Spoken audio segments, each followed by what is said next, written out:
So Johann, CoinInvest Trust makes some of the most, and markets some of the most eccentric, ultra-modern coins in the marketplace. What is the reaction that coin dealers and collectors have had over the years to some of your most fantastic designs? Thank you very much, first of all, and that's a good question. Indeed, the reactions are quite different. When our boss, Michael Vogt, has started to do this project management 20 years ago, and he came up with first colored coins, many people were laughing about him. Many people said, oh, here comes Mikey with his Mickey Mouse coins. But as the time proved, he was not wrong in doing these colored coins, but just the first step, and he did a coin with Hole, with Albania, more than 20 years ago, which at that time was just unbelievable.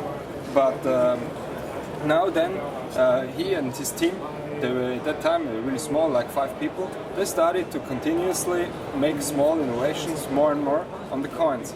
And with the time, the reactions from the dealers become better and better because they saw you can sell that stuff, and and people liked it. The collector liked it as well. So I have to admit, it's not everybody's darling. Some people they prefer to collect classic style coins, and they don't want to have any color in it, or pearls or glass or whatever. But there is a big niche also for our product. So you're obviously you're from Austria, but CIT's based out of Liechtenstein. Yes. How does the European coin collector market and the collector in Europe differ from what you've seen in the United States? So I'd say the United States is just now becoming open to this kind of products. The United States collectors, they used to collect United States coins only. And this is some years ago, I remember well, that the market for our products is very small. Only a few companies in the US work together with us. But nowadays we are working with many US companies because the market for this kind of products is growing dramatically in the US. In Europe this is already very big since at least 10-15 years, and in the US it's just now starting to become big. So what is the most extreme coin CIT has ever made? For the most extreme coin, that's a good question. We always try to bench the boundaries, but we did once a 1 kilo gold coin. This was really extreme, for example.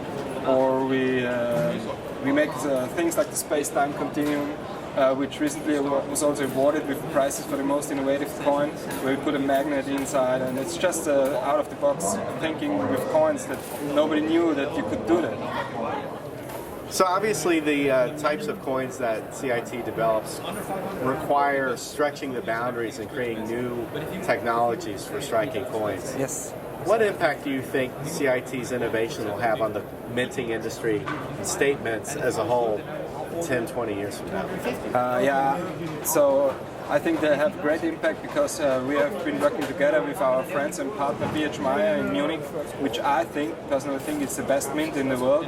I know there are many very good mints in the world, but BH Meyer really is always interested in buying new state-of-the-art machinery to get out more from the material.